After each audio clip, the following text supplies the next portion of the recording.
Y muchas veces cuando éstas se pierden, nuestra vida se llena de tristeza, de amargura. Y yo creo firmemente que Dios nos quiere bendecir, pero Él no desea que amemos más sus bendiciones que a Él mismo. La fuente de nuestro gozo, hermanos, es Dios. Y si Él está con nosotros, todo va a terminar bien. La palabra gozo en el Salmo 43, versículo 4 dice: entraré al altar de Dios, al Dios de mi alegría y de mi gozo, y te alabaré con arpa. Te alabaré con arpa, oh Dios mío. Qué lindo salmo, qué linda expresión del salmista en el Salmo 43, verso 4. Entraré al altar de Dios, al Dios de mi alegría y de mi gozo, y te alabaré con arpa, oh Dios mío. En el Antiguo Testamento el gozo es sinónimo de alegría, de bienestar, de regocijo. Y esta palabra va acompañada de un sentido de honestidad y rectitud. En el Nuevo Testamento la palabra gozo significa además alegría, complacencia y deleite. En la Biblia encontramos enseñanzas y nos dice que la fuente de nuestro gozo es Dios. Dios mismo es la fuente de nuestro gozo. En este caso, en este salmo, el gozo que habla el salmista está en relación con entrar al altar de Dios y alabar al Señor. Y esto nos recuerda que ante la tristeza, la soledad o la depresión, debemos acudir a la presencia de Dios. Y allí nuestro gozo es renovado por el poder del Señor. Consideremos, por ejemplo, el caso de nuestro mismo Señor Jesucristo, quien en su vida terrenal mantuvo una sólida comunión. En su vida aquí en la tierra, Él mantuvo una comunión sólida con el Padre Celestial, como nos lo enseñan los evangelios. Allí el Maestro era fortalecido para perseverar en la voluntad de Dios, sin queja, sin murmuración, y el gozo de Dios fue su fortaleza. Hermanos, ante la adversidad y en el momento más difícil de su vida, ¿cuál fue el momento más difícil en la vida de Jesús? La cruz. En Hebreos capítulo 12, versículo 2, nos dice: puestos los ojos en Jesús, el autor y consumador de la fe, el cual, por el gozo puesto delante de él, sufrió la cruz, menospreciando el oprobio, y se sentó a la diestra de Dios. Se sentó a la diestra del Padre. Qué lindo versículo en el Hebreos capítulo 12, verso 2. Puestos los ojos, nuestros ojos, nuestra mente. Cuando habla de puestos los ojos, habla de nuestro pensamiento, de nuestro corazón, nuestra vista, no en las cosas de la tierra, sino puestas o las cosas que nos rodean o las situaciones, sino puestos los ojos en Jesús, quien es el autor y consumador de la fe. Y dice que por Jesús, por el cual, por el gozo puesto delante de él, sufrió la cruz, menospreciando el oprobio, y se sentó a la diestra de Dios. Este versículo nos enseña que una de las principales fortalezas que Jesús usó fue el gozo de Dios.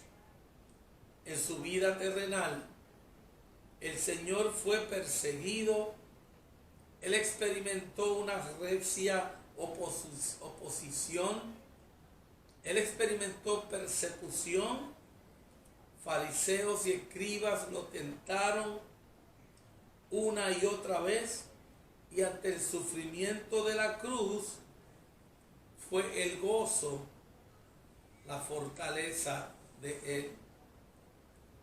Entremos en la presencia de Dios y permitamos que su Espíritu ministre nuestros corazones y nos llene de su gozo, nos llene de su fortaleza, fortaleza de Dios, para nosotros poder avanzar en victoria. El gozo de Dios transforma nuestra forma de ver la vida.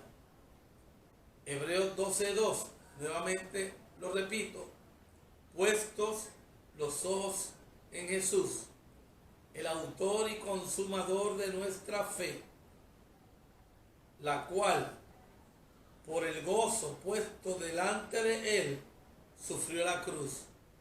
Él sufrió la cruz porque el gozo de Dios fue su fortaleza, menospreciando el oprobio, y se sentó a la diestra del trono de Dios. En este versículo podemos ver que el gozo del Señor fue un factor que trabajó, por lo menos en dos aspectos fundamentales en la vida de Jesús. Número uno, por el gozo sufrió la cruz. Es decir, el gozo de ver a millones de personas ser salvos por la fe en Él. El gozo de librar a millones del infierno eterno. Le dio la fuerza para soportar el castigo y el dolor causado por los romanos. Y número dos, por el gozo, Él menospreció el oprobio, la maldad, la persecución, la burla. Es decir, que por el gozo de obedecer a Dios, nuestro Padre, Él despreció o tuvo en poco lo que le estaban haciendo, el oprobio o las calumnias, las injurias o los insultos. Es muy interesante ver además que al final el versículo que leímos nos dice que Jesús se sentó a la diestra de Dios. El gozo de Dios no solo nos fortalece, sino que nos brinda la perspectiva correcta de las cosas. Pues quizás para el mundo de aquel entonces Jesús estaba equivocado al ir a la cruz, pero en realidad ese era el camino para ir a la diestra del trono de Dios. La amargura, el resentimiento te impiden disfrutar el gozo del Señor. Y esto lo podemos ver, por ejemplo, en la vida del profeta Jonás, quien aunque estaba siendo usado por Dios como un profeta, no pudo gozar de aquel privilegio.